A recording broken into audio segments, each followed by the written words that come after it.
I have some breaking news for you. Donald Trump just held an event. We'll get to the remarks he delivered, but this was for an executive order signing, described as an order dismantling the Department of Education. This is the catastrophe that we warned of, that Trump said he was going to do, and so many people who are going to be directly hurt by this tragically voted for. I'm going to flash you back to a principal. I'll show you the video of her saying what it would mean if the federal support that comes from the Department of Education was taken away. And of course, this is in a deep red area, as so often Republican policies disproportionately hurt. So first, here's him signing the executive order. Then I'll tell you some things about it, and then we'll look at so much more. If you appreciate these updates, please do click the subscribe button. This is all just now developing. Anybody superstitious, Ron, are you superstitious? Let's use that same pen.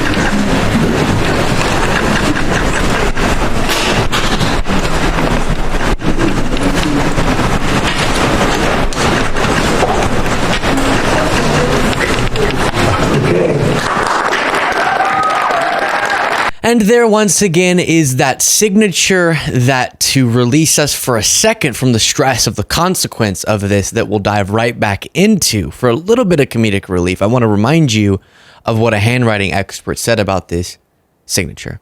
The P. Now, doing a Rorschach test, do you see any image in that? And if you're, and I can it looks tell like a mountain or a hill, or it's a phallic symbol, or a phallic symbol. Okay, when you have a very, very phallic.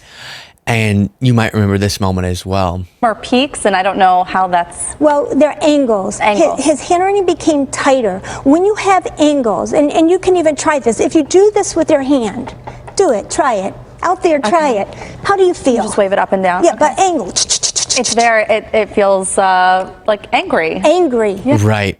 Okay, so as a reminder of that, it's important to keep in mind for sure, his comedically long signature. And this comedically long signature is being placed on a truly disastrous and not comedic at all set of consequences. Associated Press writes, President Donald Trump plans to sign an executive order. Again, we'll show you some clips of him justifying this in this event Thursday, calling for the dismantling of the U.S. Education Department, advancing a campaign promise to eliminate an agency that's been a longtime target of conservatives.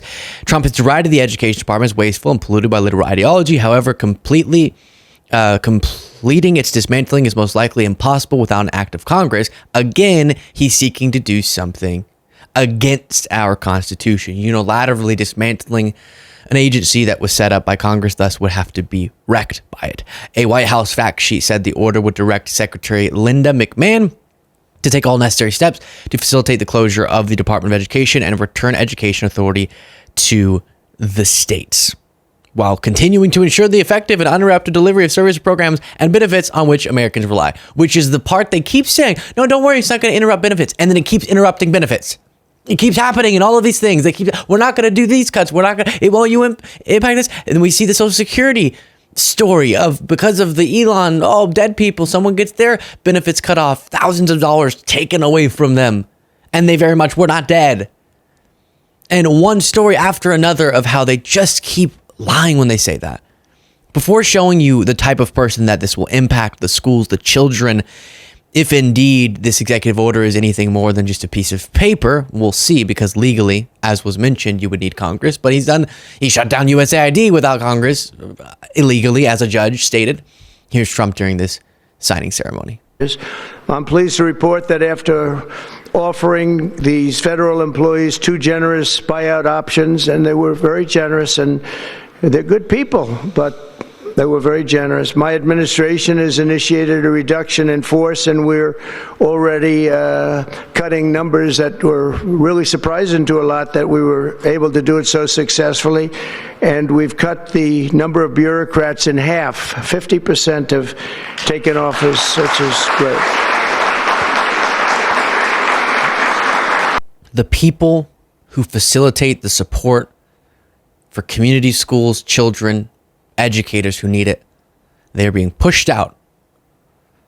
And what do you think that means for the quality of that support? Here's another moment from this speech. For a long time, and we're pleased to be joined today by the woman who I chose because she's an extraordinary person, and hopefully she will be our last Secretary of Education, Linda McMahon. Linda, thank you. Thank you very much. Last Secretary of Education, he says. That's another interesting statement. It's an interesting opening, right? But it's true, and people, it's been amazing how popular this has been. I tell people that this is what I'm doing today, and they say, oh, it's about time. Everybody says it. Republicans and Democrats have said it. So the only time that he ever says that statement of everyone says something, it's because it's not the case and it's controversial, and most Americans don't think we should shut down the Department of Education. Most people do understand that this is an effort to privatize education, which has been the long-standing Republican initiative here, and this is fast-tracking it. We can send it back, which gives more ability for such privatization, and it's going to hurt it's going to hurt disproportionately the states that voted for him. It's wild. You're going to see that in just a moment in a visual that is stunning, but he did have a little trouble with the words. Very much, Jim. And Kim Reynolds. These are all people very interested in education and Tesla. Now, here is the CNN report that describes, you see there, quote, catastrophic education cuts could hit Trump's base. And let's watch what a principal in a rural Trump county had to say. Good morning, all you Bulldogs. It is a great day to be a Bulldog. Bell County, Kentucky. Almost 80% of our students are underprivileged. What kind of poverty are you talking about with some of these kids? You're going to create your own. I would be confident in saying that when they leave on Friday, they may not eat again until Monday. For School Superintendent Tom Gambrill, funding is more than just books. When coal mining was basically eliminated in our area, we've been losing population. When you lose students, you lose funding. The elementary and middle school principal is Jennifer Blankenship. Remember, boys and girls, I love you, I believe in you, and I've got your back. You are acutely aware of money. Oh, acutely aware of it. Do you have to be acutely aware? You do. Every year of her 28 years as an educator here, Blankenship fought for every dollar for her kids. How much of this room is funded? The entire room. A third of all of Bell County, Kentucky school district funding in 2021 came from federal sources. So this district is listening as incoming President Donald Trump pledges this. one other thing I'll be doing very early in the administration is closing up the Department of Education in Washington, D.C., and sending all education and education work and needs back to the states. What exactly that means for a state like Kentucky is unclear. Trump won this state. In Bell County, 84% voted for Trump, yet it deeply relies on federal funding. And that's not unusual. A CNN analysis found the 15 states that most rely on federal funding for its public schools in 2022 all voted for Trump. And I voted for President Trump. I mean, you're an educator. You didn't vote for Trump eliminating federal funds No, here.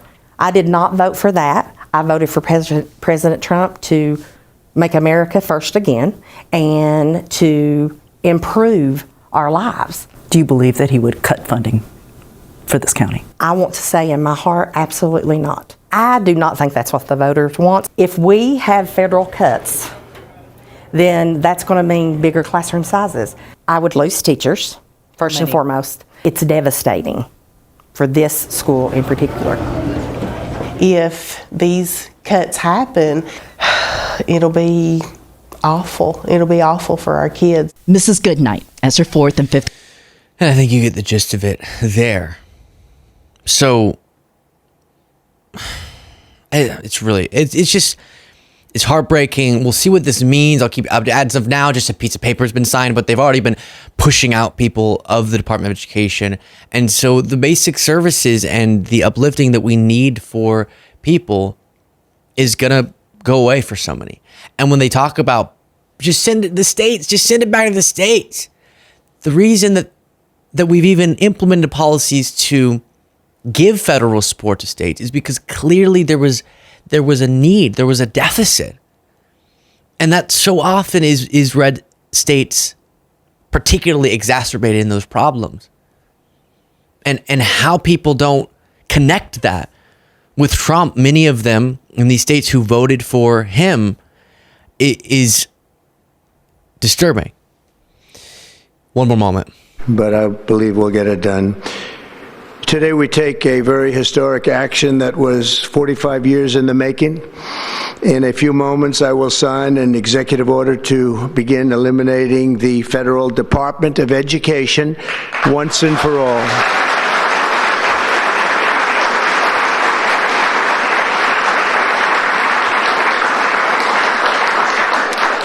And it sounds strange, doesn't it? Department of Education, we're going to eliminate it. And everybody knows it's right.